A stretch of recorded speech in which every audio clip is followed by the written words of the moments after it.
Hello दोस्तों, पिछले video में हम लोग बात कर लिए थे कि विश्व में जितने भी उष्णकटिबंधीय घास के मैदान पाए जाते हैं उन सारी चीज़ों पर चर्चा हो गई थी कि कौन कौन से प्रमुख घास के मैदान हैं जो उष्णकटिबंधीय क्षेत्र में पाए जाते हैं।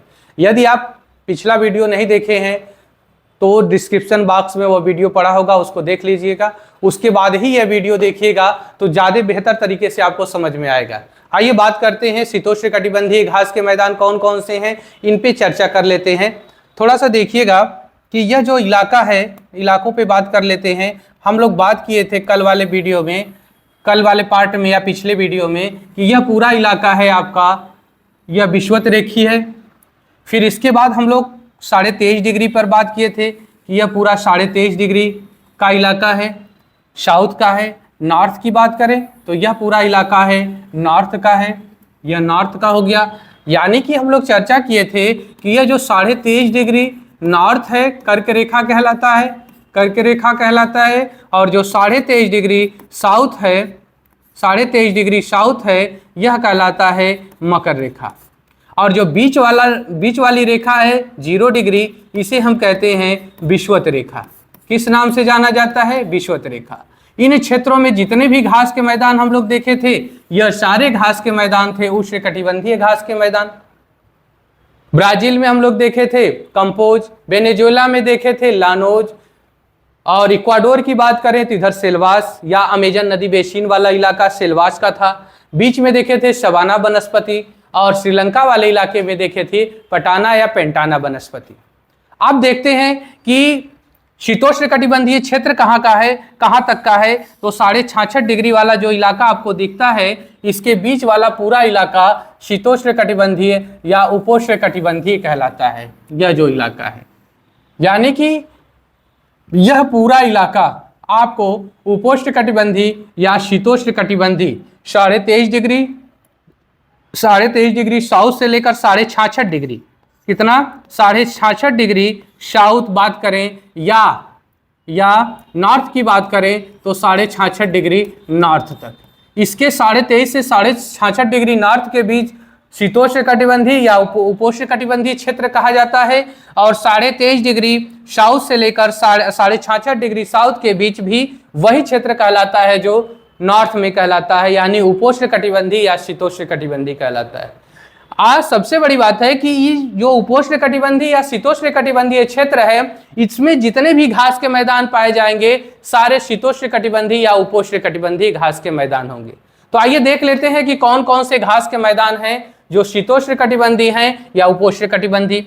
तो बात किया जाए तो यहाँ पर अर्जेंटीना है, यह पूरा इलाका है अर्जेंटीना का। और अर्जेंटीना वाले इलाके में कौन सा इलाका है? अर्जेंटीना का।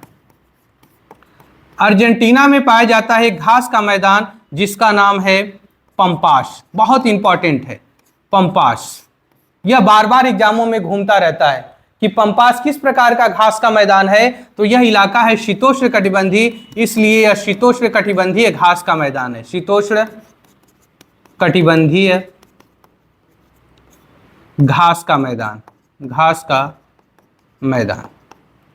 ठीक, आगे बात किया जाए तो यह अफ्रीका वाला इलाका है, और यहीं पर है हाई बेल्ट वाला इलाका। और इस इलाके में घास का मैदान पाया जाता है जिसका नाम ही है बेल्ट।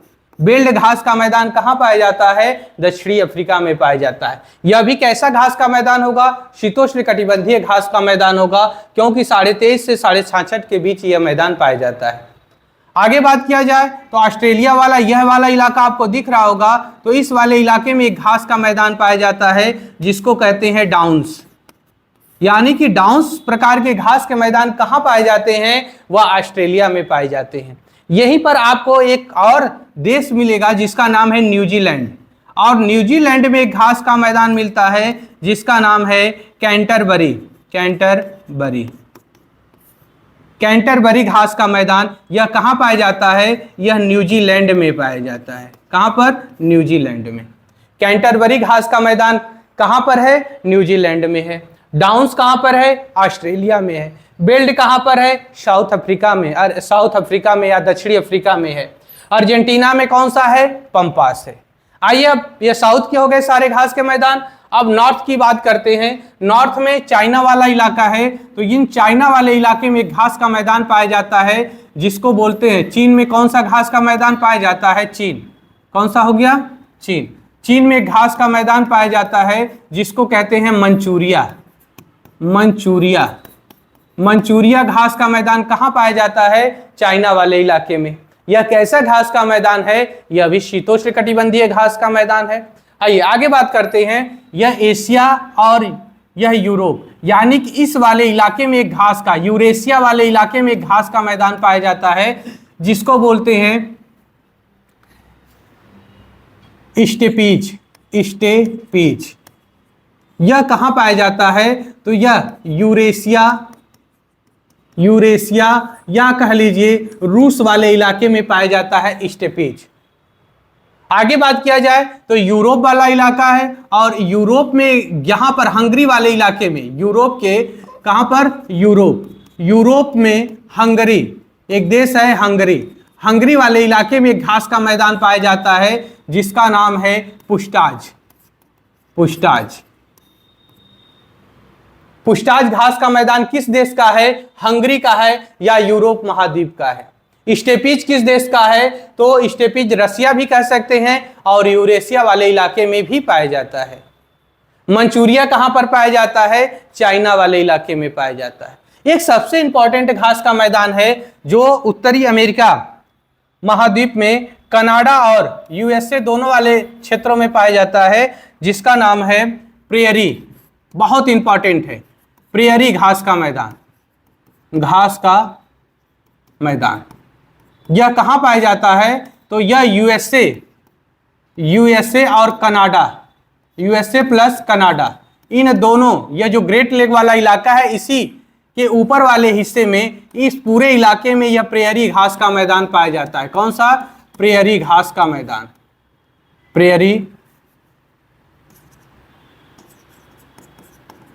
प्रेयरी घास का मैदान पाया जाता है। और इसी में हम लोग बात किए थे, कनाडा में एक झील है विनिपेग झील, और विनिपेग सिटी यहीं पर है। तो जो प्रेयरी घास का मैदान है ये गेहूं के उत्पादन के लिए विश्व प्रसिद्ध है, इसलिए विनिपेग सिटी जो है विश्व की सबसे बड़ी गेहूं की मंडी मानी जाती है, जो कनाडा में विनिपेग झील के पास स्थित है। तो कभी कभी पूछ देता है कि विश्व की गेहूं की मंडी के नाम से कौन सा सिटी जाना जाता है? विनिपेग सिटी, जो किस झील के किनारे है? विनिपेग झील के किनारे है। तो यह आपके लगभग 8 हो गए होंगे।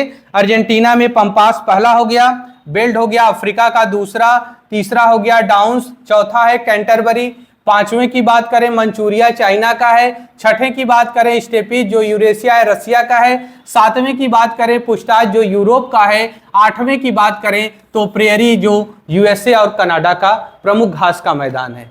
यह सारे घास के मैदान जो हैं शीतोष्णकटिबंधीय घास के मैदान है। इससे जो 66.5 डिग्री से ऊपर वाला इलाका है, यदि इस पे हम लोग बात करें, जो 66.5 डिग्री से ऊपर वाला इलाका आपको दिख रहा है, इस पे यदि हम लोग बात करें,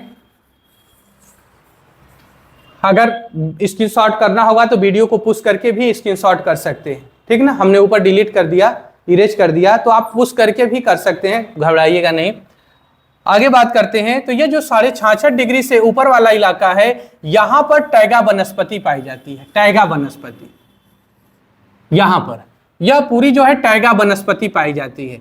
जो पहाड़ों पर देखेंगे ना, तो ऐसे ऐसे बर्फ आच्छादित क्षेत्रों में पाई जाती है टैगा वनस्पति।